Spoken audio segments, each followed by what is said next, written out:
Hi everyone, welcome to my YouTube channel. तो आज की जो ये वीडियो है वो सारे फ्रंट एंड इंजीनियर्स के लिए होने वाली है।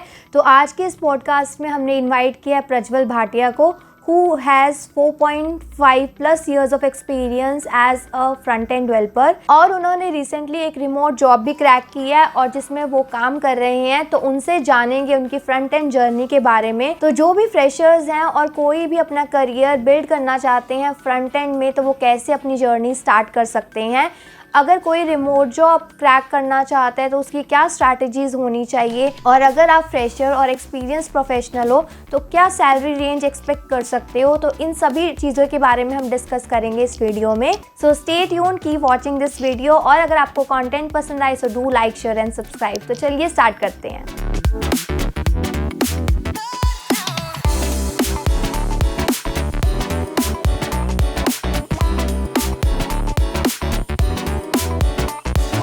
हाय Prajwal, welcome to my YouTube channel. कैसे हो आप? I am good, thank you. What about you? मैं भी ठीक हूँ। तो प्रज्वल, इस पॉडकास्ट में हम बात करने वाले हैं आपकी फ्रंट एंड जर्नी के बारे में।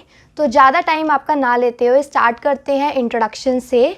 तो आप हमारे व्यूअर्स को बताइए कि आपने अपनी स्कूलिंग कहाँ से की और आपका एजुकेशनल बैकग्राउंड क्या रहा और कैसे आपने अपनी जर्नी स्टार्ट की as a front end engineer. तो आप अपने बारे में व्यूअर्स को बताइए। So over to you. Hello everyone, I am Prajwal Bhatia. सो अगर मैं बात करूँ अपनी एजुकेशन जर्नी के बारे में, so I have done my graduation from Seth Jaiprakash Mukundlal institute Radaur and I have completed my graduation in 2020। So and अगर मैं अपनी प्रोफेशनल जर्नी के बारे में बात करूँ तो I have almost 4.5 year of experience working as a front end dev. So मैंने अपनी जर्नी स्टार्ट करी with a startup named as Atosol technology, जो कि कैलकाटा में लोकेटेड है। वहाँ पर मैंने ऑलमोस्ट 2 years काम किया as an associate software developer. Then I switch to another startup which is extra marks education, which is situated in Noida. So there I have worked for almost 1.5 year as a software developer, and then after I have switched to another startup which is my current company, that is virtual internship. Here also मुझे almost 1.4 year का experience हो गया है। So in my complete journey I have worked on technologies like React Native, JavaScript, TypeScript, RTK query, responsive design and all this stuff. So this is some basic introduction about myself. तो प्रज्वल, इसमें आप ये बताइए हमें कि आपने जो आपकी फ़र्स्ट जॉब थी, आपको आपकी फ़र्स्ट जॉब कैसे मिली और कब आपकी फ्रंट एंड जर्नी स्टार्ट हुई। लाइक आप कॉलेज से ही फ्रंट एंड से रिलेटेड टेक्नोलॉजीज पढ़ रहे थे? सो ये मतलब एक तरह की इंटरेस्टिंग स्टोरी है। तो इनिशियली स्टेज में अब मेरे कॉलेज के फर्स्ट सेम में या सेकंड सेम में समझ ही नहीं आ रहा था कि कॉलेज में क्या हो रहा है। तो बेसिकली हमारे टीचर्स बताते थे सी प्रोग्रामिंग या कुछ भी बताते थे, कुछ समझ नहीं आता था। बट एक बार तो ऐसा भी लगा था कि मैं छोड़ देता हूँ, कुछ समझ नहीं आ रहा। बट मेरे पास कोई प्लान भी नहीं था उस वक्त, तो I continued working on that. So उसके बाद इन माई सेकेंड ईयर, तो सेकेंड ईयर में बेसिकली एक प्लेलिस्ट मैंने ढूंढी यूट्यूब पे, that is playlist of Saurabh Shukla sir. So Saurabh Shukla sir की C++ की प्लेलिस्ट मुझे मिली एंड मैंने वो एक्सप्लोर करी। सो जिस ढंग से उन्होंने वो सारे कंसेप्ट एक्सप्लेन कर रखे थे, तो वहां से समझ आनी स्टार्ट हुई प्रोग्रामिंग क्या होती है, उसके C++ के कॉन्सेप्ट्स लाइक पॉइंटर्स क्या होते हैं, रेफरेंस क्या होते हैं। तो वो एक कह सकते हैं कि टर्निंग पॉइंट था मेरी जर्नी में। तो उसके बाद मैंने और प्लेलिस्ट एक्सप्लोर करनी स्टार्ट करी। मेरे को एक और प्लेलिस्ट मिली सौरभ शुक्ला सर की, फुल स्टैक डेवलपमेंट की। सो मुझे वो बहुत ही फैसिनेटिंग लगा कि कैसे हम लोग वेब ऐप बना सकते हैं, इसमें कैसे हम फ्रंट एंड बनाते हैं, बैक एंड बनाते हैं, API क्या होती है। सो उस प्लेलिस्ट में उन्होंने सब कुछ बता रखा था। तो मैंने वो प्लेलिस्ट करी और मैंने एक फुल फ्लेज्ड वेब एप्लीकेशन बनाई, that was I think library management system. Okay. So तो मैंने उसका जब पूरा कोड लिखा तो मुझे समझ आया कि API कॉल कैसे करते हैं, API क्या होता है। उस वक्त तो API भी नहीं पता था API क्या होती है, फ्रंट एंड क्या होता है। सो उसमें उन्होंने बताया था HTML, CSS, जावास्क्रिप्ट, बैकएंड में जावा क्या होता है, डेटाबेसेस क्या होते हैं। बट इसमें भी है ना 3 कंपोनेंट्स थे, front end, back and and अपना डेटाबेस। सो जो फ्रंट एंड वाला पार्ट था मुझे वो बहुत फैसिनेटिंग लगा, बिकॉज फ्रंट एंड में क्या होता है कि आप कोड करते हैं, आपको साथ के साथ ही रिजल्ट आपको वेब पे दिखता है।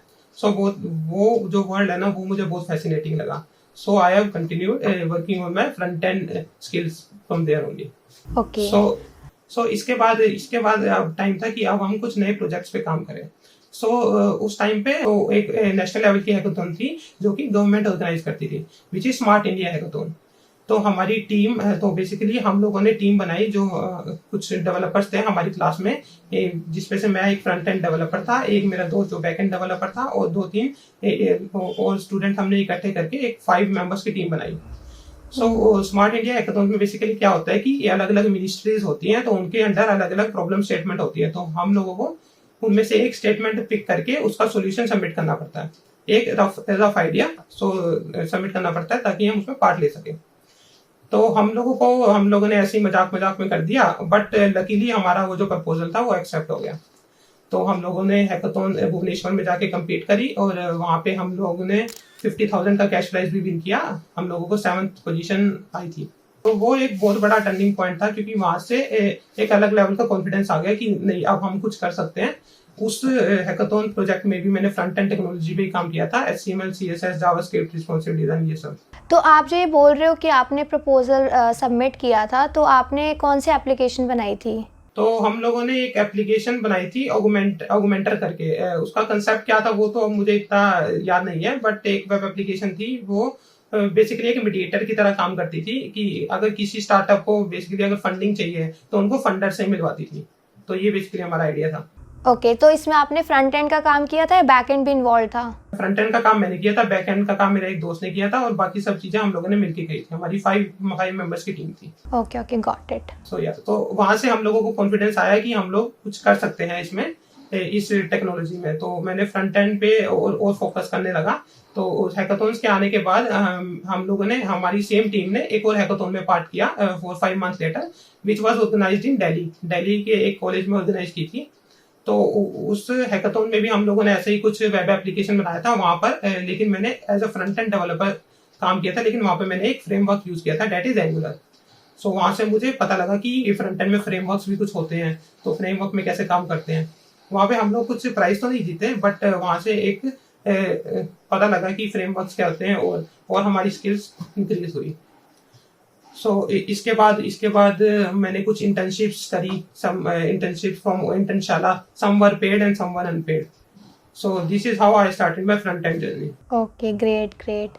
तो जो आपकी फर्स्ट जॉब थी वो आपको कैसे मिली? वाज इट कैंपस प्लेसमेंट या ऑफ कैंपस आपको जॉब मिली थी? नहीं, कैंपस प्लेसमेंट नहीं थी। एक्चुअली मेरा शुरू से ही मन था कि मैं किसी एक स्टार्टअप में काम करूं, बिकॉज कैंपस में हमारा जो कैंपस था वो एक टियर 3 सिटी में हमारा एक कॉलेज है। तो कॉलेज में हमारा टियर 3 कॉलेज है, तो वहाँ पे कुछ बड़ी कंपनीज आती नहीं है, तो we have very limited resources there. मैंने पहले से ही सोचा था कि मैं किसी फ्रंट एंड टेक्नोलॉजी में कोई स्टार्टअप का अगर काम करता हूँ तो उसी में ही जाऊंगा। तो लकीली क्या हुआ, मेरा एक जो दोस्त जो मेरे साथ हैकाथॉन में हमारे टीम मेंबर था, तो वो लिंक्डइन पे सर्च किया तो उसको एक इंटर्नशिप मिल गई किसी कंपनी में। तो वहां पे उसने 2-3 मंथ्स काम किया। 2-3 मंथ्स काम करने के बाद उसको फुल टाइम जॉब ऑफर हुआ। उसने मुझे बताया कि इस कंपनी के बारे में। I was keeping watch on that company. After 4 to 5 months वहाँ पे एक फ्रंट एंड डेवलपर की भी पोस्ट थी, तो मेरे दोस्त ने मेरे को रेफर कर दिया। तो उस वक्त पे क्या था, हम लोगों के पास बहुत ज्यादा कुछ एक्सपीरियंस तो था नहीं, तो कंपनी ने हमारे रिज्यूमे में बेसिकली क्या था, कुछ इंटर्नशिप थी मेरे रिज्यूमे में, और स्मार्ट इंडिया हैकाथॉन का कैश प्राइज विन था। तो इस सब को देख के उन लोगों ने मेरा इंटरव्यू कंडक्ट करवाया। तो लकीली मुझे वो इंटरव्यू क्लियर हो गया और मुझे वहां से फर्स्ट जॉब मिली। तो ये जो मैं बात कर रहा हूँ बेसिकली मेरे 3rd ईयर ऑफ कॉलेज में ही थी। Okay, great.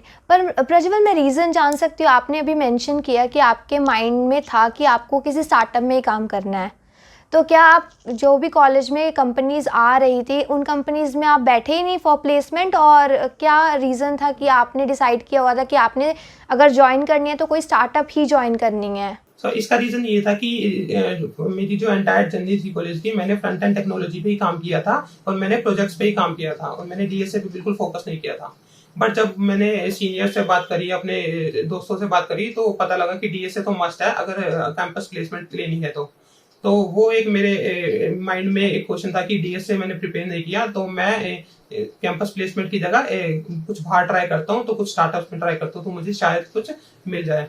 तो ये एक रीजन था कि मैंने कैंपस प्लेसमेंट आने से पहले ही मेरी प्लेसमेंट हो चुकी थी। Okay, that's great. तो स्टिल आपकी प्लेसमेंट ऑलरेडी स्टार्टअप में हो चुकी थी, तो फिर भी आपने मतलब कि जो ऑन कैंपस प्लेसमेंट में कंपनीज आ रही थी उनके लिए ट्राई नहीं किया? मीन्स आप ट्राई कर सकते थे उस टाइम भी? हाँ, ट्राई कर सकता था, लेकिन बैक ऑफ द माइंड मेरे दिमाग में वही था कि इसमें हमारा डीएसए राउंड होगा, वो मैं कर नहीं पाऊंगा क्योंकि कुछ प्रिपरेशन ही नहीं था। तो आई ऑलरेडी मेरे पास एक जॉब था, जो ऑफर था और मेरी पसंदीदा टेक्नोलॉजी में था, तो I was very happy with it. Okay, कौन सी टेक्नोलॉजी थी आपको मिल रही थी कंपनी में? तो कंपनी में एज सच उन्होंने डिफाइन नहीं किया था, बट ये था कि फ्रंट एंड टेक्नोलॉजी पे ही हम काम करेंगे। फ्रेमवर्क उन लोगों ने डिफाइन नहीं किया था उस वक्त पे। हाँ, ऐसा होता है, जो अगर लेट्स सपोज आपके कॉलेज में कोई कंपनी आती तो वो आपको कोई और टेक्नोलॉजी में मैप कर सकते थे, बट यहाँ आपको जो टेक्नोलॉजी थी वो ऑलरेडी प्री डिफाइंड थी। Got your point. हमारे कॉलेज में बेसिकली टीसीएस आई थी और कुछ और कंपनीज आई थी, तो वो लोग बेसिकली जावा के लिए हायर कर रहे थे। तो जावा तो मेरी फील्ड ही नहीं थी, तो ये भी एक रीजन था।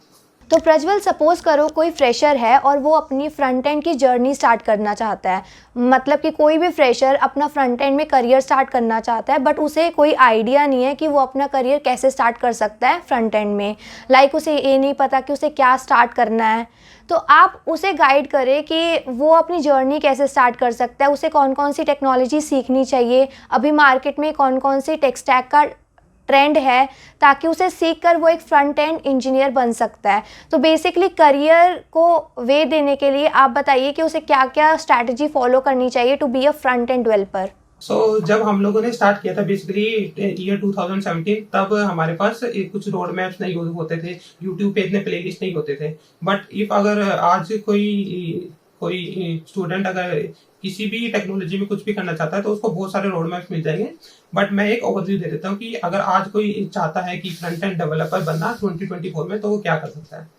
सबसे पहले हम बात करेंगे HTML CSS जावास्क्रिप्ट। तो ये तो सबसे बेस है, ये HTML CSS जावास्क्रिप्ट तो मस्ट है, एक फ्रंट एंड डेवलपर को आनी ही चाहिए। तो सबसे पहले हम फंडामेंटल से स्टार्ट करेंगे, HTML CSS जावास्क्रिप्ट। उसके बाद इन तीनों टेक्नोलॉजी को करने के बाद एक बेसिक उनको प्रोजेक्ट बनाने चाहिए, ताकि उनको आइडिया हो जाए कि ये तीनों टेक्नोलॉजी साथ में कैसे काम करती है। तो इससे रिलेटेड प्रोजेक्ट बनाने के बाद हम लोग चलते हैं जावास्क्रिप्ट के बाद। तो जावास्क्रिप्ट में डीप डाइव करते हैं कि जावास्क्रिप्ट अंडर द हुड कैसे काम करती है, डोमेन मैनिपुलेशन क्या होती है, इंटरेक्शन कैसे करते हैं। हम देखते हैं डिफरेंट वेब एप्लीकेशन पे आप कुछ भी सर्च कर सकते हैं, आप किसी बटन पे क्लिक कर सकते हैं। तो वो सारी चीजें भी एक फ्रंट एंड डेवलपर को सीखनी चाहिए। तो ये सब सीखने के बाद उसको बेसिकली गिट का नॉलेज होना चाहिए कि गिट, अगर हम किसी कंपनी में काम कर रहे हैं, हम कोड कर रहे हैं, तो हमको कोड कहीं पुश भी करना पड़ेगा, कहीं मेंटेन करना पड़ेगा किसी रेपोजिटरी में। तो उसके लिए गिट और गिटहब मस्ट है। गिटहब की जगह आप गिटलैब वगैरह कुछ भी यूज कर सकते हैं, बट गिट तो वेरी नेसेसरी। तो आज की मार्केट में बेसिकली 3 फ्रेमवर्क है जो कि बहुत फेमस है। First is React.js, second is Vue.js and third is Angular. But React is very recommended because there are lot of jobs on React.js. But इसमें एक कैच ये है कि आजकल इतनी सारी ट्रेंडिंग यूट्यूब वगैरह पे लोग बोलते हैं कि रिएक्ट कर लो, बट एक जो इनिशियल अपना करियर स्टार्ट कर रहा है डेवलपर, उसको ये माइंड में रखना चाहिए कि सबसे पहले कि फंडामेंटल्स अपने रेडी रखे, डायरेक्टली HTML CSS के बाद डायरेक्टली वो रिएक्ट पिक ना करे। सो ये एक डिस्क्लेमर है। रिएक्ट पिक करने के बाद वो अब रिएक्ट में कुछ प्रोजेक्ट बना सकते हैं, कुछ कॉम्प्लेक्स प्रोजेक्ट बना सकते हैं, वेब एप्स बना सकते हैं, ताकि उसको अपने पोर्टफोलियो में कुछ शो करने के लिए हो। So this is basically our simple guideline. Okay, अभी आपने रिएक्ट के बारे में मेंशन किया, तो मैं भी एक बैक एंड डेवलपर हूँ, but on the front end side also I have learned Angular as well. तो लेट्स सपोज अगर कोई रिएक्ट ना सीख कर एंगुलर सीख रहा है, तो उसका क्या स्कोप है, तो आप उसे क्या सजेस्ट करोगे? मैं तो ये सजेस्ट करूंगा, अगर कोई स्टूडेंट अभी स्टार्ट ही कर रहा है तो वो रिएक्ट को कंसीडर करे, बिकॉज रिएक्ट की जो जॉब मार्केट है वो एंगुलर के मुकाबले बहुत ज्यादा है।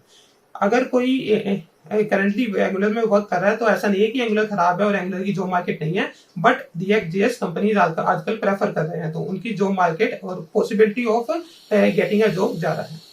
तो प्रज्वल, अभी आपने डिस्कस किया था कि अगर कोई फ्रेशर स्टार्ट करना चाहता है अपनी जर्नी, तो वो ये सारी टेक्नोलॉजी सीख सकता है और इससे अपनी फ्रंट एंड जर्नी स्टार्ट कर सकता है। But keeping that in mind, let's suppose अभी आपने खुद ही बताया कि यूट्यूब पे बहुत सारा कंटेंट ऑलरेडी अवेलेबल है, रोड मैप्स भी अवेलेबल हैं, but when it comes to resources बहुत सारे स्कैटर्ड रिसोर्सेज ऑलरेडी यूट्यूब्स पे अवेलेबल हैं। तो आप अपने एक्सपीरियंस से बताइए, क्योंकि आपका ऑलरेडी बहुत सारे एक्सपीरियंस है, कि कौन कौन से resources through out your journey you found helpful, ताकि जो फ्रेशर्स को हेल्प कर सके लॉन्ग टर्म उनकी जर्नी में, ताकि वो भी एक सक्सेसफुल फ्रंट एंड इंजीनियर बन पाएँ। तो जैसा कि आपने बोला कि मार्केट बहुत स्कैटर्ड है, बहुत सारे रिसोर्सेज हैं, बट एक गाइडेड पाथ नहीं है। तो मैं एक कुछ पॉइंट्स हाईलाइट कर देता हूँ कि जो अगर एक डेवलपर अभी स्टार्टिंग कर रहा है तो वो फॉलो कर सकते हैं। अगर हम बात करें फंडामेंटल्स की, HTML, CSS, जावास्क्रिप्ट और ब्राउजर के बारे में अगर किसी को जानना है, तो अगर वो टेक्स्ट कंटेंट प्रेफर करता है तो MDN की वेबसाइट है mdn.com, तो वो फॉलो कर सकता है। वो एक बहुत ही फ्रूटफुल रिसोर्स है। उसके बाद अगर हम बात करें HTML, CSS, JavaScript, then we have framework like React has a very good documentation। तो डॉक्यूमेंटेशन अगर कोई पढ़ना पसंद करता है तो डॉक्यूमेंटेशन उसका बहुत अच्छा है। और जावास्क्रिप्ट के लिए एक और वेबसाइट है जो कि javascriptinfo.in, वो बहुत ही अच्छी वेबसाइट है, मैं भी उसको फॉलो करता हूँ। उसमें आपको A to Z जावास्क्रिप्ट के बारे में हर एक चीज मिल जाएगी। तो आपको कभी भी कोई भी प्रॉब्लम आ रही है जावास्क्रिप्ट में, कोई भी कंसेप्ट समझने में, तो वो वहाँ पे कंसेप्ट बाय कंसेप्ट हर एक चीज समझा रखी है। तो वो बहुत ही अच्छा रिसोर्स है, तो वो आप लोग फॉलो कर सकते हैं। अगर इसके अलावा हम लोग बात करें कि वीडियो कंटेंट के बारे में, अगर आप जावास्क्रिप्ट के फंडामेंटल्स के बारे में पढ़ना चाहते हैं तो we have Namaste JavaScript series of by Akshay Saini, तो वो पढ़िए आप, वो बहुत ही अच्छी रिसोर्स है। उसमें आपको हर एक कंसेप्ट का डीप डाइव मिल जाएगा कि कैसे ये अंडर द हुड काम करती है चीजें। और रिएक्ट के बारे में बात करें तो रिएक्ट का रिसेंटली मैंने एक कोर्स परचेज किया है, which is again by Akshay Saini, Namaste React course, तो which is very good resource. आप उसमें आपको हर एक चीज रिएक्ट के बारे में पता चल जाएगी। उसमें वो आपको प्रोजेक्ट्स भी बनाना सिखाते हैं कि कैसे कंपनी में काम होता है, तो which is a very good course. So इसके अलावा भी कुछ यूट्यूबर्स हैं like Chirag Goyal, we have Hitesh Choudhary, we have Yomesh Gupta, so all these YouTubers are posting very good content on YouTube. Also, if you want, you can follow me on YouTube also. Okay, तो आपका भी YouTube channel है, right? Right. Okay, तो आप भी content बनाते हैं, मतलब कि फ्रंट एंड से रिलेटेड? तो मेरा जो यूट्यूब चैनल है मैंने अभी रिसेंटली ही स्टार्ट किया है, तो उसमें अभी तो प्लान यही है कि मैं फ्रंट एंड रिलेटेड ही स्टफ उसमें पोस्ट करता हूँ। और अगर आपको और चीजें फॉलो करनी है तो आप लिंक्डइन पे भी फॉलो कर सकते हैं। सो आपके यूट्यूब का लिंक और लिंक्डइन का लिंक मैं अपनी बायो में दे दूंगी, तो जो भी व्यूअर्स हैं वो प्रज्वल का लिंक जरूर जाके चेक करना।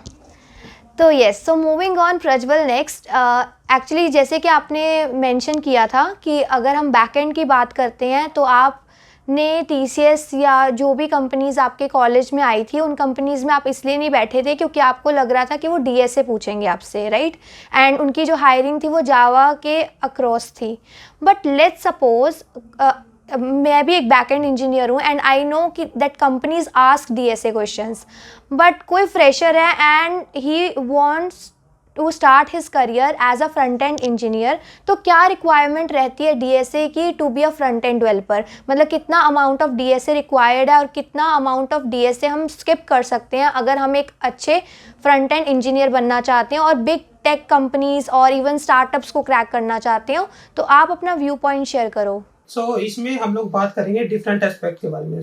अगर एक पर्टिकुलर स्टूडेंट अगर वो स्टार्टअप पे जाना चाहता है या मिड साइज कंपनी में जाना चाहता है, तो उसके लिए इनिशियली उसको DSA पे ज़्यादा फोकस करने की जरूरत नहीं है। तो वो अगर basic DSA like array, strings, objects, इन सब के बारे में पढ़ लेगा तो ही is good to go. But if on the other side अगर हम बात करें कि फैन कंपनी के बारे में या बिग स्टार्टअप्स के बारे में, तो वो तो DSA का एक स्पेशलाइज राउंड लेते ही लेते हैं, तो वहाँ पे आप लोग कॉम्प्रोमाइज नहीं कर सकते। तो अगर आपको फैंग में ही जाना है या किसी बड़े स्टार्टअप में ही जाना है तो DSA is must. And if you want to start slowly और आप एक छोटे स्टार्टअप को टारगेट करना चाहते हैं, तो वहाँ पे आपके जो फ्रंट एंड की स्किल्स हैं HTML, CSS, जावास्क्रिप्ट और फ्रेमवर्क, तो इससे आप स्टार्ट कर सकते हैं। तो अगर कोई फ्रंट एंड इंजीनियर बनना चाहता है, उसने प्रिपरेशन कर ली, उसने जावास्क्रिप्ट सीख ली, रिएक्ट सीख लिया, सब कुछ सीख लिया, but when he goes to company उसे आइडिया नहीं होता कि कंपनी में उसे क्या काम करना है, तो एक फ्रंट एंड डेवलपर की क्या रोल्स एंड रिस्पॉन्सिबिलिटीज़ रहती है जब वो कंपनी में अपना काम स्टार्ट करता है? तो आप एक फ्रेशर को या जितने भी लोग हैं जो फ्रंट एंड डेवलपर बनना चाहते हैं उनको एक इंसाइट्स दे दो कि अगर वो फ्रंट एंड इंजीनियर हायर होते हैं किसी भी कंपनी में तो उनकी क्या रोल्स एंड रिस्पॉन्सिबिलिटीज़ रहेंगी उस पर्टिकुलर कंपनी में। जैसे कि मैंने पहले भी बताया हैकाथॉन्स के बारे में, अगर कोई स्टूडेंट वो अभी सेकंड ईयर में है, थर्ड ईयर में, तो उनको हैकाथॉन्स में पार्ट जरूर लेना चाहिए। हैकाथॉन्स में पार्ट लेने का मतलब ये नहीं कि आपको प्राइज के लिए करना है या किसी के लिए, इसमें ही पार्ट इसलिए लेना चाहिए क्योंकि आपको पता चल जाता है कि एक्चुअल में कंपनीज में काम कैसा होता है। वहां पे आप क्या करते हैं, एक टीम के साथ काम करते हैं, टीम से के साथ कोलैबोरेशन करने में आपको पता चल जाता है कि कोलैबोरेट कैसे करते हैं, एक बैक एंड डेवलपर से कैसे कोलैबोरेट करते हैं, एक ग्राफिक डिजाइनर से कैसे कोलैबोरेट करते हैं। So this is the same exact thing that we have to follow in companies also. तो कंपनीज में भी आपके पास एक बैक एंड डेवलपर होगा जो आपको एपीआईज प्रोवाइड करेगा, एक ग्राफिक डिजाइनर होगा, एक प्रोजेक्ट मैनेजर होगा या प्रोडक्ट मैनेजर होगा जिसके साथ आपको कोलैबोरेट करना है। तो फर्स्ट तो यही है कि अगर आप हैकाथॉन्स में पार्ट ले सकते हैं तो आप उसमें लीजिए। अगर नहीं ले सकते for X Y Z reason तो आप क्या कर सकते हैं कि अगर आप जैसे फ्रंट एंड डेवलपर हैं तो there is a very high chance कि कोई बैक एंड डेवलपर भी, एस्पायरिंग बैक एंड डेवलपर भी होगा आपके साथ आपके कॉलेज में, और कोई ग्राफिक डिजाइनर भी होगा, और कोई ऐसा भी होगा जिसको कोडिंग में इंटरेस्ट नहीं है बट वो एक प्रोडक्ट मैनेजर बनना चाहता है। तो आप ऐसे स्टूडेंट्स की एक टीम बनाइए इंटरनली और आप किसी कॉम्प्लेक्स प्रोजेक्ट पे काम करिए। वो आपको हेल्प करेगा कि कोलैबोरेट कैसे करते हैं, वो आपको हेल्प करेगा आपकी स्किल्स को इंक्रीज करने में, और वो आपको हेल्प करेगा आपके पोर्टफोलियो में वो पर्टिकुलर जो सॉफ्टवेयर आपने बनाया है उसको शोकेस करने में। जो कि आपको आगे इंटरव्यू में भी वेरी हेल्पफुल रहेगा। और अगर हम बात करें कि कंपनीज में क्या काम होता है, कंपनीज में जो आप बेसिकली प्रोजेक्ट्स बनाते हैं वही कंपनीज में काम होता है, बट वो रोल्स डिवाइड हो जाते हैं क्योंकि कंपनीज में क्या होता है, कुछ एसोसिएट डेवलपर्स होते हैं, कुछ सीनियर डेवलपर होते हैं, तो उनके बीच में काम डिवाइडेड होता है। धीरे धीरे करके आपको कॉम्प्लेक्स प्रोजेक्ट्स मिलते रहते हैं, बस आपको उन पे काम करना होता है। मतलब रियल वर्ल्ड भी बिल्कुल सेम ही है जो आप अपने कॉलेजेस में प्रोजेक्ट्स बनाते हैं। इससे रिलेटेड मैं आपको एक एग्जांपल देता हूँ कि जैसे आप लोग कुछ फेमस वेबसाइट जानते हो, जैसे अमेज़न का एग्जांपल ले लेते हैं हम, तो उसमें डिफरेंट मॉड्यूल्स हैं। जैसे कि आप डिफरेंट टाइप ऑफ लिस्टिंग देख सकते हैं, आप वहाँ पे सर्च की फंक्शनैलिटी देख सकते हैं, आप वहाँ पे देख सकते हैं कि कैसे आप किसी प्रोडक्ट को लाइक कर सकते हैं, अनलाइक कर सकते हैं। तो ये डिफरेंट फंक्शनैलिटी होती है।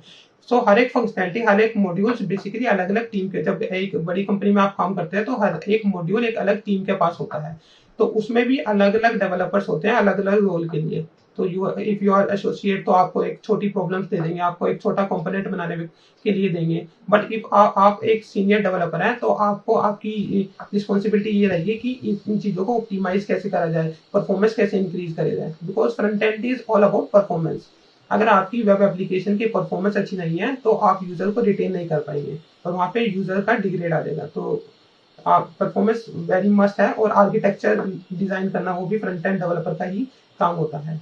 तो इस तरह से रोल डिवाइडेड होते हैं। ओके अभी जैसे आपने बताया था अगर हम स्टार्टअप्स की बात करते हैं तो स्टार्टअप्स में ज़्यादा डीएसए को इम्पॉर्टेंस नहीं दी जाती। वो पर्टिकुलरली देखते हैं कि अगर आपको टेक्नोलॉजी पे अच्छी कमांड है तो वो आपको हायर कर लेंगे। सो लेट्स सपोज़ किसी ने डीएसए पे ज़्यादा फोकस नहीं किया और उसकी फ्रंट एंड जो है वो काफ़ी ज़्यादा अच्छी है, मतलब टेक्नोलॉजीज़ उसे अच्छे से आती हैं और वो कंपनी में चला गया, तो क्या आपको लगता है कि डीएसए ना आना उसके वर्क पे इम्पैक्ट डालेगा किसी ना किसी तरह का? बिकॉज अगर फैंग मैंग की हम बात कर रहे हैं वो डीएसए राउंड्स ले रही हैं, ऑन द अदर साइड जो स्टार्टअप्स है वो नहीं ले रही, तो क्या कोई डिफरेंस हम देख सकते हैं काम में अगर हम डीएसए स्टडी नहीं करते हैं जब हम एक्चुअल में वर्क इम्प्लीमेंट कर रहे होते हैं? तो इसके बारे में ये है कि अगर आप as a front end developer जा रहे हैं तो आपको 3-4 बेसिक चीजें तो आनी ही चाहिए कि कॉम्प्लेक्सिटीज क्या होती हैं, ऑब्जेक्ट्स कैसे काम करते हैं, अरेज कैसे काम करते हैं, स्ट्रिंग्स कैसे काम करते हैं। ये जो 3 डेटा स्ट्रक्चर है बेसिकली इन्हीं से आपका 80 to 90% काम हो जाता है as a front end developer. Most of the things revolve around this. कुछ ऐसे कॉम्प्लेक्स प्रोजेक्ट्स आते हैं या कुछ ऐसे कॉम्प्लेक्स फीचर आते हैं जिसमें आपको एडवांस डेटा स्ट्रक्चर यूज होते हैं, जैसे कि ट्री हो गया, इन सम केसेस ग्राफ ऑल्सो। वो आप टाइम के साथ सीख सकते हैं। जैसे कि आप अगर एक फ्रंट एंड किसी कंपनी में काम कर रहे हैं तो आपको एक कॉम्प्लेक्स प्रॉब्लम दी तो उसको सोल्व करने के लिए आपको टाइम भी दिया जाएगा। तो आप अगर 1 साल से या 1.5 साल से आप किसी कंपनी में काम कर रहे हैं तो आपका माइंड भी इतना मैच्योर हो जाता है कि किसी एक प्रॉब्लम को कैसे टैकल किया जाए। तो उस वक्त पे आप ट्री सीख सकते हैं, ग्राफ सीख सकते हैं, तो वो एक बहुत बड़ी डील नहीं है। बट हाँ, जब आप स्टार्ट कर रहे हैं तो आपको अरेज, ऑब्जेक्ट और स्ट्रिंग्स के प्रॉब्लम सॉल्विंग आनी ही चाहिए। तो ये जो एडवांस डेटा स्ट्रक्चर है, हमारे ट्रीज हो गए या फिर हमारे ग्राफ्स हो गए, ये काम आते हैं अगर आप किसी बड़े बड़े टेक जायंट्स पे काम कर रहे हैं, तो वहाँ डेफिनेटली काम आते हैं। मैंने पर्सनली काम नहीं किया है, बट अगर आप यूट्यूब चैनल्स पे और दूसरे डेवलपर्स की वीडियोस देखेंगे तो डेफिनेटली ये डेटा स्ट्रक्चर काम आते हैं। कोई कॉम्प्लेक्स फीचर बनाना है आपको, अगर आप देखें तो VS कोड में अगर आप जाएंगे तो VS कोड में जो लेफ्ट नैव बार में आपका फोल्डर स्ट्रक्चर होता है वो बेसिकली एक ट्री स्ट्रक्चर है। तो वहाँ पे एक ट्री डेटा स्ट्रक्चर यूज होगा, और ऐसे कई एग्जांपल हैं जो यूज होते हैं। तो प्रज्वल, अभी मेरी आपसे बात हो रही थी तो आपने बताया कि आप अभी एक रिमोट जॉब कर रहे हैं, मतलब कि आपकी एक रिमोट जॉब कंपनी आपने क्रैक की है, तो आप करंटली वर्क फ्रॉम होम ही कर रहे हैं। तो आप अपनी रिमोट जॉब कंपनी का एक्सपीरियंस बताइए कि आपको ये आपकी रिमोट जॉब कैसे मिली, how you got your first remote job. तो जब मैं अपनी सेकेंड कंपनी में काम कर रहा था, that was extra marks education, तो आफ्टर वर्किंग फॉर 1.5 ईयर तो मुझे वहाँ पे थोड़ा फ्रस्ट्रेशन आने लगा, क्योंकि वहाँ पे मैं अपनी ग्रोथ नहीं देख पा रहा था फ्यूचर में। सो मैंने डिसाइड किया कि let's look out for new opportunity. तो मैंने सर्च करना स्टार्ट किया डिफरेंट वेबसाइट्स से अपने पास, like naukri.com, we have wellfound.com, we have tophire.com। These are the different website जहाँ पे आप लोग अप्लाई कर सकते हैं। तो मैंने अप्लाई करना शुरू किया, बट जो मेरी एक्स्ट्रा मार्क्स में जॉब थी वो एक ऑन साइट जॉब थी, तो बहुत ही डिफिकल्ट हो जाता था कि ऑन साइट जॉब से आप वापस अपने फ्लैट पर आके रात को 7 बजे 8 बजे तो आपके Prajwal, interview. Sorry to interrupt you, तो आप थोड़ा बता सकते हैं ऑन साइट जॉब क्या होती है, बिकॉज बहुत सारे फ्रेशर्स होंगे जो ऑलरेडी कंपनीज में काम नहीं कर रहे, ताकि उनको भी आइडिया लगे ऑन साइट जॉब्स क्या होती हैं। या ऑन साइट जॉब बेसिकली क्या होता है कि आप जहाँ पे डेली आपको ऑफिस जाना पड़ता है, तो ऑफिस जाकर आप काम करते हैं, और on the other side work from home या रिमोट अपॉर्चुनिटी वो होती है जहाँ पे आप कहीं पर भी बैठ के आप अपना काम कर सकते हैं। आपको बस एक लैपटॉप और इंटरनेट कनेक्शन की जरूरत होती है। तो उसी बात को कंटिन्यू करते हुए मैं ये बता रहा था कि मैं एक ऑन साइट जॉब में था, और ऑन साइट जॉब के साथ आपको इंटरव्यू देने में बहुत दिक्कत आती है, बिकॉज आप वीक डेज में तो आप जॉब कर रहे हैं और आप 7 बजे रात को 8 बजे वापस आते हैं, तो उसके बाद जो इंटरव्यू शेड्यूल नहीं होते, वीकेंड पे मोस्टली ऑफिस बंद होते हैं। तो ये एक बहुत बड़ा गैप आ रहा था। तो उस वक्त पे मैंने 1 मंथ 2 मंथ ट्राई किया, तो hardly I was able to schedule 1 और 2 इंटरव्यू ओनली। सो फिर मैंने सोचा कि ये तो ऐसे होगा नहीं, तो मैंने डिसाइड किया कि विदाउट एनी ऑफर मैं ये करंट जो अपनी जॉब है वो उसको छोड़ दूंगा। सो मैंने ये डिसीजन लिया। उसके बाद मैंने करंट जो इन द मीन टाइम मैं वर्चुअल इंटर्नशिप जो मेरी करंट जॉब है वहाँ पे एप्लीकेशन दे चुका था, और उनका रिवर्ट आ चुका था एक फर्स्ट राउंड के लिए। तो फर्स्ट राउंड क्या था उनका, बेसिकली मुझे एक प्रोजेक्ट बना के देना था उनको। तो वीकेंड पे मैं वो प्रोजेक्ट बना रहा था, साथ में साथ मैंने डिसाइड किया कि मैं अपनी करंट जॉब को छोड़ दूंगा विदाउट एनी ऑफर। तो मैंने वही किया, अपनी करंट जॉब को छोड़ दिया। और वो जो मेरी करंट जॉब थी एक्स्ट्रा मार्क्स में, उन लोगों ने कहा कि आप वर्क फ्रॉम होम कर सकते हैं। तो ये तो मेरे लिए बहुत अच्छा हो गया। तो मैं नेक्स्ट डे ही मैं अपने घर वापस चला गया।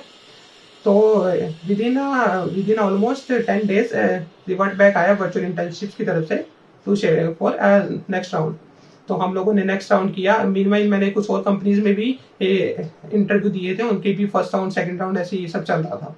तो वर्चुअल इंटर्नशिप में मेरा सेकंड राउंड हुआ। वहाँ पर उन्होंने मेरे प्रोजेक्ट्स के बारे में पूछा जो मैंने उनको सबमिट किया, तो उसके बारे में पूछा। मेरे प्रीवियस जो प्रोजेक्ट्स थे उनके बारे में पूछा, जावास्क्रिप्ट के बारे में डीप डाइव, कुछ प्रॉब्लम सॉल्विंग करवाई मुझसे, अरे जावास्क्रिप्ट इन सब में, अरे में, ऑब्जेक्ट्स में। और उसके बाद उन्होंने मुझसे रिएक्ट के बारे में पूछा। तो वो राउंड भी मेरा क्लियर हो गया था। उसके बाद मेरा थर्ड राउंड हुआ। Third round was basically discussion round, third round and fourth round. तो ये सब डिस्कशन राउंड थे। तो मुझे विद इन 15 डेज और 20 डेज में मुझे ऑफर मिल गया था वर्चुअल इंटर्नशिप।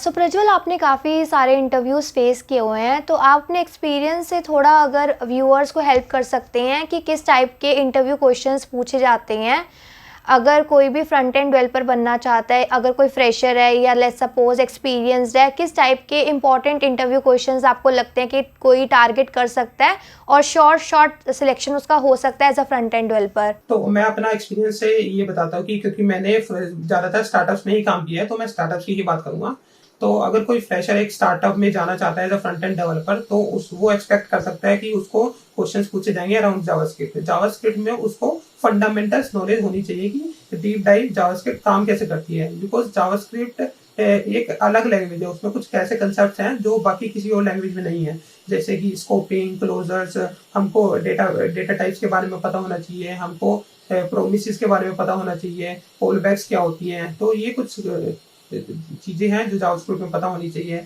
और उसके बाद आपको डोम मैनिपुलेशन आनी चाहिए, और ब्राउज़र एपीआईज़ के बारे में पता होना चाहिए कि ब्राउज़र एपीआईज़ कैसे काम करती है, और रिस्पॉन्सिव डिज़ाइन कैसा होता है वो, क्योंकि मोबाइल आजकल हम देखते हैं कि मोस्टली लोग अपना टाइम जो स्पेंड करते हैं वो मोबाइल पे करते हैं, तो रिस्पॉन्सिव डिज़ाइन भी मस्ट है।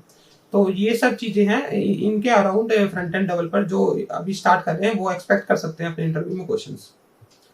एंड इसके अलावा अगर हम बात करें रिएक्ट, अगर आप स्पेशली रिएक्ट रोल के लिए जा रहे हैं तो ऑब्वियसली आपको रिएक्ट के बारे में पूछेंगे। हो सकता है आपका एक राउंड हो जिसमें आपसे एक रिएक्ट में प्रोजेक्ट भी बनाया जाए, और उसके प्रोजेक्ट बनाने के बाद आपको उस प्रोजेक्ट के रिलेटेड ही क्वेश्चंस पूछेंगे।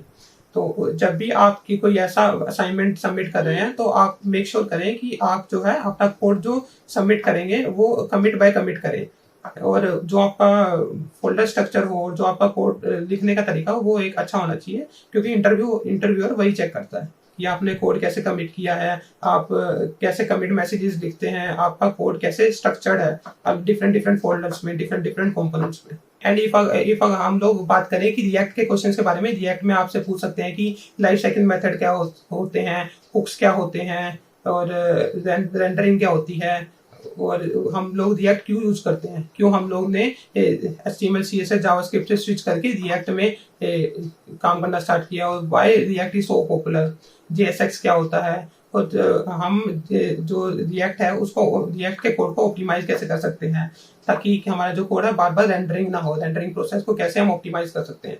तो ये जो डिफरेंट क्वेश्चंस है ये हमसे पूछ सकते हैं, और आप अपने कोड को कैसे स्प्लिट करते हैं, कोड स्प्लिटिंग क्या होती है, तो ये सब क्वेश्चंस आपसे ऑब्वियसली पूछ सकते हैं रिएक्ट के इंटरव्यू में।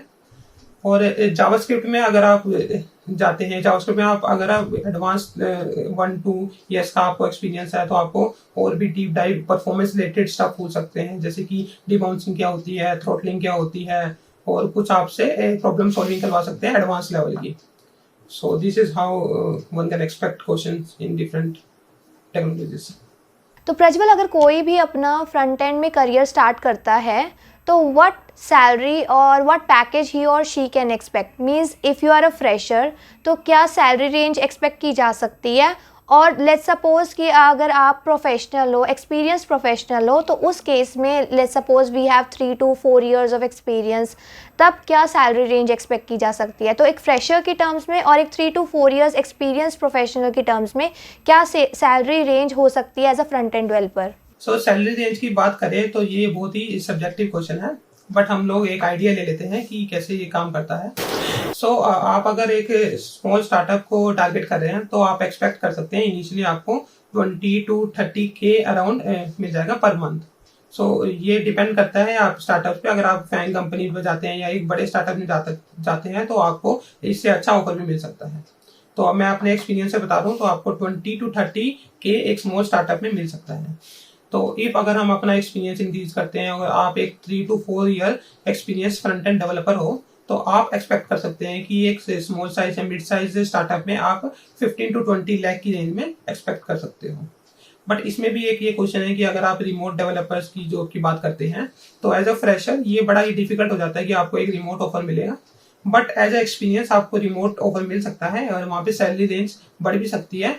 कुछ डेवलपर्स सेम एक्सपीरियंस के साथ काम करते हैं 40 लाख 45 लाख, कुछ सेम एक्सपीरियंस के साथ काम करते हैं 15 लाख 20 लाख। सो ये कंपनी टू कंपनी वेरी करता है। सो प्रज्वल, अभी मार्केट में बहुत सारे डेवलपर्स हैं जो कि रिमोट जॉब को ऑप्ट कर रहे हैं when it comes to work from office jobs. तो इसके पीछे का क्या रीज़न है कि there are many developers they are opting for remote jobs, और अभी आपने ही मेंशन किया है कि फ्रेशर्स के लिए बहुत मुश्किल हो जाता है रिमोट जॉब को टारगेट करना। तो किस टाइप के चैलेंजेस एक फ्रेशर फेस करता है इफ़ ही और she is targeting for a remote job, और क्या रीज़न है कि आज many of the developers are looking out for the remote jobs. Rather than work from office jobs. So आप अपना इंसाइट बताएं, व्यू बताइए कि क्या रीजंस है और क्या टाइप के चैलेंज फेस करते हैं एक फ्रेशर्स जब वो एक रिमोट जॉब को टारगेट करते हैं as a front end developer. ये बेसिकली 3 पॉइंट्स है अगर हम बात करें कि वाई आजकल के जो डेवलपर्स हैं वो रिमोट ऑप्शन को प्रेफरेंस देते हैं। तो पहला पॉइंट तो है आपके एक्सपेंसेस। आप जब भी किसी बड़ी सिटी में लाइक मेट्रो सिटीज में, नोएडा में, दिल्ली में, आप बेंगलोर में जाते हैं तो आपका एक्सपेंसिव मंथली एक्सपेंसिव बहुत इंक्रीज हो जाता है। तो after certain years like 3 years 4 year of experience तो आपको लगता है कि आपको ये सब चीजें सेव करनी चाहिए। तो ये एक रीजन हो सकता है। सेकंड रीजन ये होता है कि कम्यूटिंग में बहुत ज्यादा आपका समय वेस्ट होता है, बहुत ज्यादा आपका टाइम वेस्ट होता है। सो अगर मैं बात करूँ अपने एक्स्ट्रा मार्क्स के एक्सपीरियंस के बारे में, वहाँ पे जो मेरा फ्लैट था वो तो बहुत ही पास था कंपनी के, बट मेरे जो कलीग्स थे वो बेसिकली 2 घंटे ट्रैवल करके आते थे। तो आप देखिए अगर सुबह 10 बजे का ऑफिस है तो आपको घर से 8 बजे निकलना पड़ेगा। 8 बजे निकलेंगे आप, तब आपको 10 बजे ऑफिस पहुंचेंगे। उसके बाद शाम को आप अगर 7 बजे निकलते हैं ऑफिस से तो 9 बजे आप ऑफिस पहुंचेंगे, घर पहुंचेंगे। तो आपको सारा दिन आपका यहीं पे लग जाता है और आप कुछ साइड प्रोजेक्ट या साइड हसल आप कुछ भी नहीं कर सकते। आप अपनी तरफ से कुछ और एफर्ट करना चाहते हो, नई स्किल सीखना चाहते हो, तो उसके लिए आपके पास टाइम कम बचता है। तो ये एक रीजन हो सकता है। और उसके बाद थर्ड रीजन में भी money is also a big reason, because remote job जो होती है वो आपको यूएसडी में पैसा देती है और आप एक टियर 3 सिटी में रह के वो एक्सपेंसेस को मैनेज कर सकते हैं कि आप अर्न ज्यादा करो और आप जो एक्सपेंस करो वो कम करो। तो वो भी एक बहुत बड़ा रीजन है। सो अगर हम रिमोट जॉब की अपॉर्चुनिटीज की बात करें, एज अ फ्रेशर आपके पास कुछ भी एक्सपीरियंस नहीं है बिकॉज आप फ्रेशर हो, बट अगर आपके रिज्यूमे में कुछ प्रोजेक्ट्स नहीं है, कुछ ऐसी स्किल्स नहीं है जो कि उस कंपनी को चाहिए, जैसे कि रिएक्ट की अगर डिमांड है, अगर आपके पास रिएक्ट नहीं है, आपके पास खाली HTML CSS जावास्क्रिप्ट है और आपके पास कुछ ओपन सोर्स कंट्रीब्यूशन नहीं है, तो बहुत ही हार्ड हो जाता है कि एक रिमोट जॉब आपको अपॉर्चुनिटी मिले। सो अगर आपको remote job as a fresher crack करनी है तो आपको बहुत सारा स्किल्स पे अपना काम करना पड़ेगा। लाइक आपको ओपन सोर्स कंट्रीब्यूशन करना पड़ेगा, आपको लिंक्डइन पे, आपको ट्विटर पे एक्टिव रहना पड़ेगा, आपको ब्लॉग्स लिखने पड़ेंगे और प्रोजेक्ट्स बनाने पड़ेंगे, कुछ कॉम्प्लेक्स प्रोजेक्ट्स बनाने पड़ेंगे। तो आपको अपनी स्किल्स को शोकेस करना पड़ेगा बेसिकली। अगर इसके अलावा हम बात करें एज अ सीनियर डेवलपर, तो आपको जब एक्सपीरियंस हो जाता है 2 ईयर 3 ईयर 4 ईयर, तो आपका माइंड मेच्योर होता है, आप नए डिफरेंट कॉम्प्लेक्स प्रोजेक्ट्स पे काम करते हो और आपका कंट्रीब्यूशन भी बढ़ता है। तो आप उस केस में आपको कंपनी हायर कर सकती है। तो ये बेसिकली एक डिफरेंस है। प्रज्वल, एक क्वेश्चन मैं पूछना चाहूँगी कि बहुत सारे हैं जो कि रिमोट जॉब प्रेफर कर रहे हैं as compare to work from office, but इसके क्या क्या ड्रॉबैक्स है? अगर कोई रिमोट जॉब प्रेफर करता है as compare to work from office, तो उसके क्या एडवांटेजेस हैं एंड उसके क्या डिसएडवांटेजेस हैं? सो आप वो बताइए कि इंडिविजुअल को क्या प्रेफर करना चाहिए, whether remote job or work from office, as a fresher or as an experienced professional, what he और she should prefer as a front end developer. So अगर हम बात करें कि क्या क्या एडवांटेजेस हैं, तो रिमोट जॉब के एडवांटेजेस ये है कि आप अपने सिटी में रह के आप अपने कंफर्टेबल प्लेस पे रह के काम कर सकते हैं। सेकंड पॉइंट ये है कि आपकी प्रोडक्टिविटी इंक्रीज होगी। सो ये कुछ एडवांटेजेस है, आपके जो खर्चे हैं वो कम हो जाएंगे, आप ज्यादा पैसा बचा पाएंगे। और ऑन द अदर साइड हम ड्रॉबैक्स की बात करें तो बेसिकली आपको एक रूम में बैठ के अकेले ही काम करना पड़ेगा। वर्चुअली मीटिंग्स होती है, बट जो एक फिजिकल कांटेक्ट होता है बीएस के साथ, अपने कलीग्स के साथ, अपने मैनेजर्स के साथ, वो एक मिसिंग होता है। तो वो एक बहुत बड़ा ड्रॉबैक है। आपकी सोशल लाइफ थोड़ी कम हो जाती है, क्योंकि अगर आप अपनी सिटी में रह रहे हैं और बाकी सब मोस्टली जो आपके फ्रेंड्स थे वो एनसीआर रीजन या बेंगलोर वगैरह में काम कर रहे हैं, तो आपका सोशल लाइफ थोड़ा कम हो सकता है। तो ये इसके ड्रॉबैक्स हैं। तो आपका दूसरा क्वेश्चन ये था कि फ्रेशर्स को क्या प्रेफर करना चाहिए।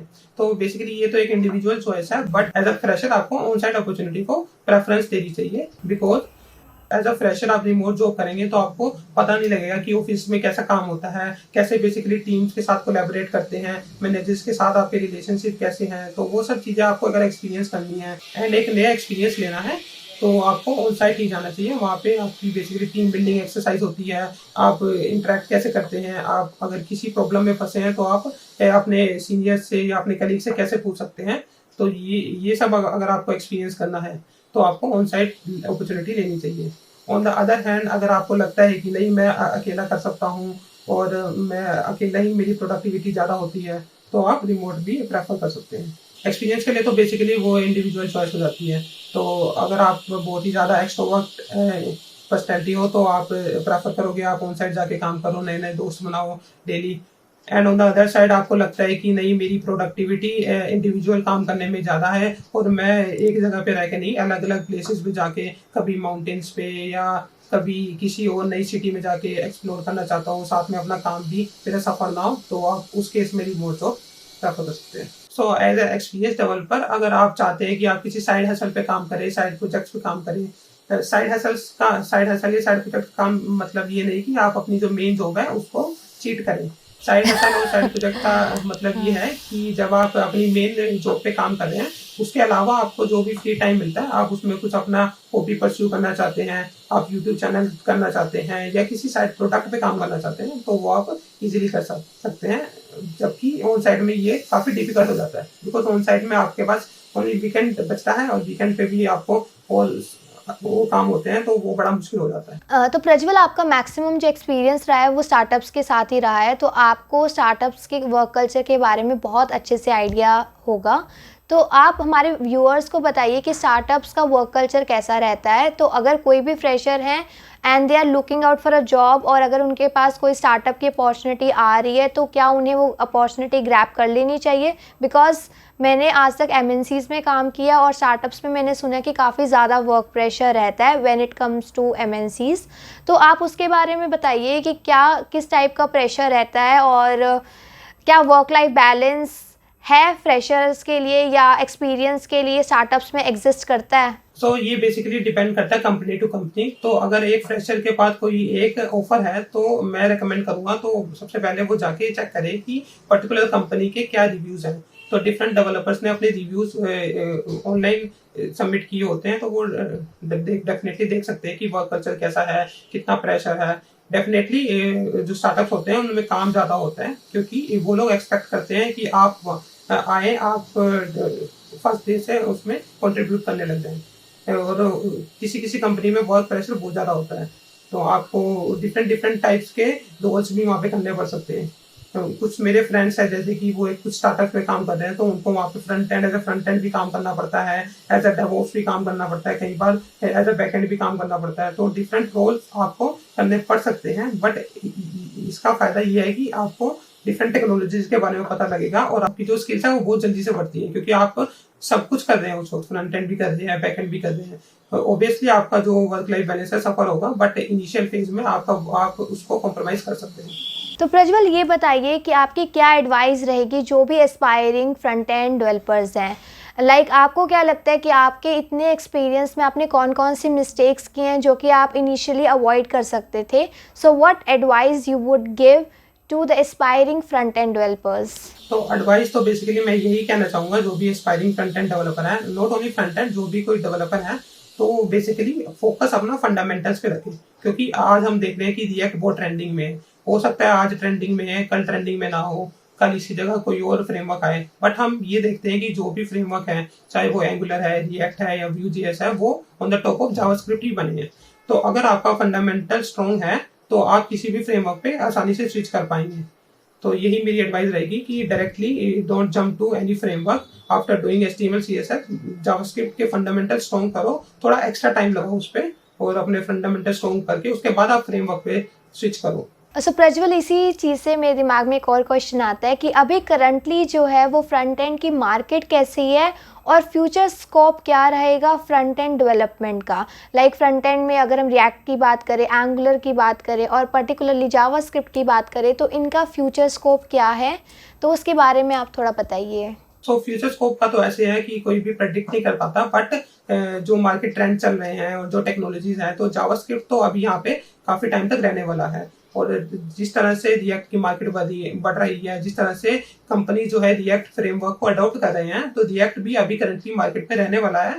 हो सकता है कि रिएक्ट की जगह, जैसे अभी Next.js है, वो भी रिएक्ट की टाइप का ही है, तो बहुत सारे कंसेप्ट यूज होते हैं, तो हो सकता है इससे रिलेटेड और नई टेक्नोलॉजीज आती रहे, but JavaScript will stay here for लोग। अगर हम करंट मार्केट की बात करें तो फ्रंट एंड डेवलपर की मार्केट अभी बहुत है, तो बहुत सारे रिएक्ट डेवलपर जो एस्पायरिंग रिएक्ट जेएस डेवलपर है स्पेशली, उनकी जॉब की पॉसिबिलिटीज काफी हैं, बिकॉज बहुत सारे स्टार्टअप जो स्मॉल स्टार्टअप्स हैं, इवन बिग स्टार्टअप्स जो ये रिएक्ट फ्रेमवर्क है उसको अडोप्ट कर रहे हैं। तो मैंने as a front end developer अपने एक्सपीरियंस में मोस्टली रिएक्ट जेएस पे ही काम किया है, तो मैं ट्रेंड देख पा रहा हूँ कि रिएक्ट जेएस की जॉब्स भी ज्यादा है और डिमांड भी बहुत ज्यादा है। इसका मतलब ये नहीं है कि अगर आप एंगुलर कर रहे हैं या Vue.js कर रहे हैं तो आप एक खराब डेवलपर हैं, उनकी भी मार्केट है, but compare to React JS कम है। तो इससे हमें ये पता है अगर हम आईटी फील्ड में हैं सो हमें अपने आप को कॉन्स्टेंटली अपडेट करते रहना चाहिए। तो अगर हम एक्सपेक्ट कर रहे हैं हायर पैकेज तो उसके लिए अभी करंट मार्केट रिएक्ट की है, राइट? राइट। सो प्रज्वल, आपसे बात करके काफ़ी अच्छा लगा। आपने फ्रंट एंड डेवलपमेंट की सारी इनसाइट्स जो हैं वो हमारे ऑडियंस के साथ अच्छे से शेयर करी, एंड होपफुली हमारे जो भी फ्रंट एंड डेवलपर्स हैं, एस्पायरिंग फ्रंट एंड डेवलपर्स हैं जो अपना करियर स्टार्ट करना चाहते हैं, ऑलरेडी फ्रंट एंड डेवलपर्स हैं, उनको बहुत ही अच्छी गाइडलाइंस मिली होंगी आपके through, and that would be going to be very helpful for them. And it was very nice talking to you. आप मेरे चैनल पर आए उसके लिए thanks a lot, and it was a valuable content that you have shared with the audience. So thank you so much for coming to my channel. Thank you so much, thank you for inviting me to your channel. Guys, अगर आपको हमारा content पसंद आया तो do like, share and subscribe. And yes, और अगर आपका कोई भी डाउट हो तो आप कमेंट बॉक्स में टाइप कर सकते हैं, एंड प्रज्वल की लिंक्डइन की आईडी एंड यूट्यूब का लिंक भी मैं डिस्क्रिप्शन बॉक्स में शेयर कर दूंगी, तो आप ज़रूर जाकर चेकआउट करना। सो thank you so much, thanks for watching.